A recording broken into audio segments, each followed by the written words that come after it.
as last year hit, we were talking about the Inflation Reduction Act and what impact that was going to have. So what I want to do in this particular segment is I want to go through the actual impact that the Inflation Reduction Act of 2022 had on the prescription drug costs for 25, and is that going to impact residual? Does it have a residual impact for 2026? Well, the answer to that is actually yes, it does. For 2026, you're going to see prescription drug changes, and are most significant to the Part D PDP plans. Now, what I mean by that is a plan that you have if you have a Medicare Medigap or a supplemental plan, and then a standalone prescription drug plan. These are also impacting the Advantage plans with prescription drug cards as well, but a little bit differently. So one of the things that I want to mention is last year, the Inflation Reduction Act actually removed the gap from the prescription drug plans. And it went right from the initial stage to the catastrophic stage. One change for 2026 is the catastrophic is going from $2,000 to $2,100. That is an increase of $100 for 2026. This is something that is known, it's already been approved, and will take place. There are some changes that have not been officially approved yet, but will possibly be taking place, and one of them is increasing the deductible. Now, this is for tiers 3, 4, and 5 medications, increasing the deductible to $615. That's not been 100% approved yet, but the sources are saying that that's most likely going to happen. That's an increase of $25 over last year. Now, keep in mind, this is only for tiers 3, 4, and 5 medications. Some of the other plans, they're looking at changing the formularies. Okay, so how is this going to actually impact you, the consumer, for your medications? Well, aside from the higher max out-of-pocket and the higher deductible, what's happening this year is the Medicare Prescription Payment Plan. Now, they introduced this last year, and they have actually kept this in play for 2026 as well. The Medicare Prescription Payment Plan is an optional way to manage high out-of-pocket drug costs under the current Medicare Part D plan by spreading the cost of those medications over the calendar year. So you don't have to pay all of that in that one initial January, February timeframe. It really helps people out tremendously for spreading those higher costs for the medications out. It does not lower the drug cost. It doesn't change how much that prescription is, but it does allow you to spread that out over the 12-month period.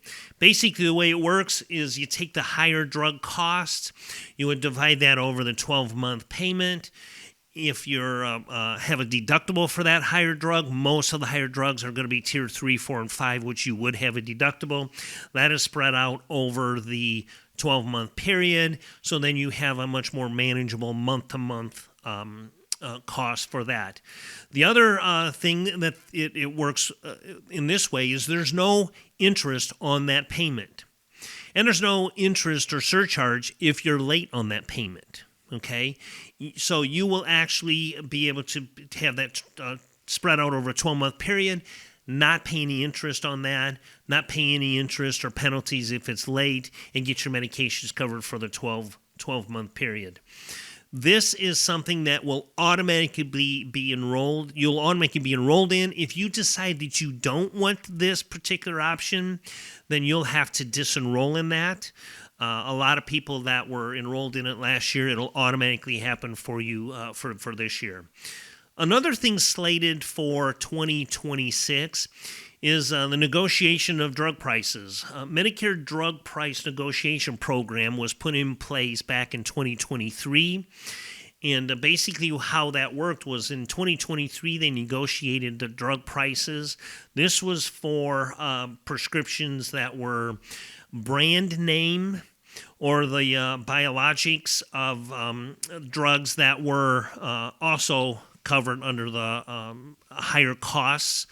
These were 7-year or 11-year formularies. If those drugs have not got any equivalents for like a generic equivalent, then what was happening is the government was negotiating on your behalf to lower those costs. So this is something else that is happening in 2025. The first round hit in in 2023 was the first round of negotiations that were 10 drugs. You did see the impact and reduction of some of those costs in 2025. In 2025, they are doing their second round. In 26, they will actually have a set of new a number of 10 drugs that will be negotiated, and those will actually come into effect, the negotiated prices, for 2027. Insulin will remain at $35 copay. This is something that has been put in place, helping those of you that are on any insulin drugs. This is an actual really good thing. You're capped at a $35 copay for insulin drugs. And this does remain the same. So you can see that there are several changes for 2026. Not all of those changes will be actually felt in 26, but you will know that in 27 there are some of these higher drugs that may go generic and have a significant reduction in costs for those.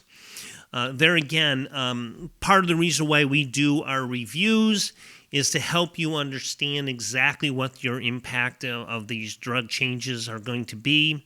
Formulary drugs are changing with every company. There's a certain number of formulary drugs that everybody has to have, each company has to list. These we have lists of all of these, and it's important for you to meet with your current advisor or schedule a review. We do free reviews. We'd be more than happy to help you.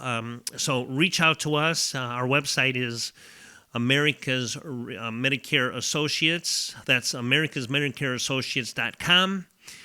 Reach out to us. We'd be happy to help you.